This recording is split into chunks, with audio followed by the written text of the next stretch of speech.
नमस्कार मंडळी, जाणीचे यज्ञकर्माच्या नवीन भागामध्ये मी मैथिली तुम्हा सगळ्यांचं अगदी मनापासून स्वागत करते. आजचा पदार्थही अतिशय स्पेशल आहे, कारण तोही हिवाळा स्पेशल असाच आहे. तर हा हिरवागार पराठा आहे मटारचा. मटर आणि आलूवाला जो हा पराठा आहे तो स्पेशल हिवाळ्यात घरोघरी केलाच जातो आणि केला जात नसेल तर नक्की करून बघा, कारण हा खूपच खास लागतो. या दिवसांमध्ये तर तो आणखी चविष्ट लागतो, कारण मिळणारे ताजे मटार. भाज्या जितक्या सुंदर असतात, ताज्या असतात, त्याची चव तितकी अप्रतिम लागते. पण आता मी खरं सांगायचं झालं तर हे ताजे मटार नाही आहेत माझ्याकडे, फ्रोझनच आहे, कारण इथे ताजे मटार दरवेळेला मिळणं अवघड असतं. मिळाले तरी बरेचदा चांगले असतीलच असं सांगताही येत नाही.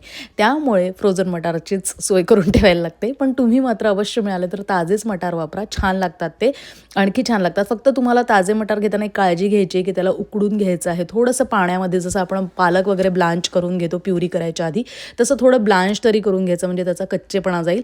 त्यानंतर त्याला क्रश करा. मी हे फ्रोझन क्रश करून घेतले आणि आता फोडणी करते. तर फोडणीमध्ये मी तेलामध्ये धणे कुटून घातले 2 ते 3 चमचे खलबत्त्यात. त्याच्यानंतर 2-4 लसणाच्या पाकळ्या, 2 मिरच्या ते पण कुटून घेतलेलं आहे. त्याच्यानंतर मी हळद, हिंग, तिखट, धणेपूड असं याच्यात घातलेलं आहे आणि आमचूर पावडर घातलेलं आहे. तर या सारणाला आमचूर पावडराची चव अतिशय अप्रतिम लागते. म्हणजे मटार आणि थोडासा आंबटपणा ह्याचं जे कॉम्बिनेशन आहे ते भारी लागतं. थोडीशी जिरेपूड पण मग घातली आणि चवीपुरतं मीठ. तर चवीपुरतं म्हणजे थोडं जास्त घातलं, कारण याच्यात मी बटाटा पण ॲड करणार आहे. थोडी हिरवीगार मस्त कोथिंबीर पण घातली आहे, जेणेकरून पराठ्याचा जो रंग आहे तो आणखी खुलतो, हिरवा होतो. त्यामुळे थोडी कोथिंबीर जरूर या सारणात घाला. सारण कोरडं करून घेणं आणि थंड करून घेणं या दोन्ही गोष्टी या पराठ्यासाठी सगळ्यात महत्त्वाच्या आहेत. तर तुम्ही सारण हे तयार करत असतानाच उकडलेला बटाटा त्याच्यात घालू शकता.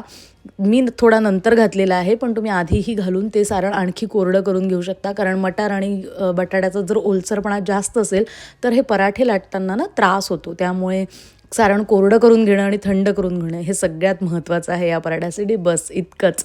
त्याच्यानंतर हे सारण आपण कोरडं करत ठेवलेलं आहे छानपैकी बटाटा एकत्र करून घेतल्यानंतर, आणि ज्याप्रमाणे नेहमी आपण पोळीसाठी कणिक भिजवतो तशीच कणिक भिजवून घेतलेली आहे.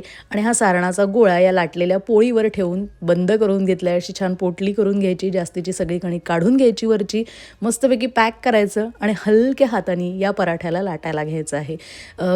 तुम्ही मैदा पण लावू शकता लाटताना.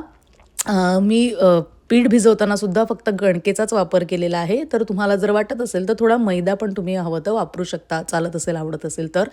आणि लाटताना पण मैदा वापरू शकता नुसता, जर कणकेत घालायचं नसेल तर भिजवताना. तर अशा पद्धतीने आपण हलक्या हाताने हे पराठे लाटून घ्यायचे. हवं तर जर लाटताना खूप त्रास होत असेल तर तुम्ही हे छोट्या छोट्या आकाराचे पण पराठे करू शकता, मिनी पराठा करू शकता. ब्रंचसाठी तर हा एकदम उत्तम पर्याय आहे. मुलांच्या शाळेच्या डब्यांसाठी देण्यासाठी पण एकदम उत्तम पर्याय आहे. आणि कोणत्याही वेळेला म्हणजे हा पराठ्याचा मेनू तुम्ही करू शकता. छोट्या छोट्या गेट टुगेदर पार्टीसाठी पण छोट्या मिनी आकाराचे पराठे खूप खास दिसतातही आणि लागतातही. आणि ज्या ऋतूचे जे वेगळे पदार्थ असतात स्पेशल, ते करण्याची मजा काहीतरी वेगळीच असते आणि खाण्याचीही. तर त्या चवीमध्ये नेहमी ऋतूप्रमाणे बदल होतो, चांगले लागतात ते आणखी त्या त्या ऋतूंमध्ये. तर हमखास हे पदार्थ आवर्जून त्या त्या ऋतूप्रमाणेचे जे मिळतात ते करायलाच हवेत. तर नक्की हा पदार्थ तुम्ही करून बघाच बघा. हा व्हिडिओ तुम्हाला आवडला असेल, करण्याची पद्धत आवडली असेल तर नक्की नक्की या व्हिडिओला लाईक तर कराच करा, कमेंट करून सांगायला विसरू नका.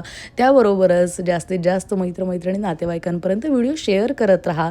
आणि नवीन असाल चॅनलवर तर अर्थातच सबस्क्राईब करायला विसरू नका, म्हणजे आपण अशा छान रेसिपींसह पुन्हा पुन्हा लवकरात लवकर भेटत राहूच. या बेल आयकॉनला पण क्लिक करायला विसरू नका, म्हणजे जेणेकरून तुम्हाला सगळ्यात आधी याचं नोटिफिकेशन येत जाईल. आणि असा हा हिरवागार मटार पराठा मी खास याच्यासोबत गाजर लसूणी केले आहे, त्याचा व्हिडिओ जर बघितला नसेल तर तोही बघा, त्याची लिंक हवं तर डिस्क्रिप्शनमध्ये देईल.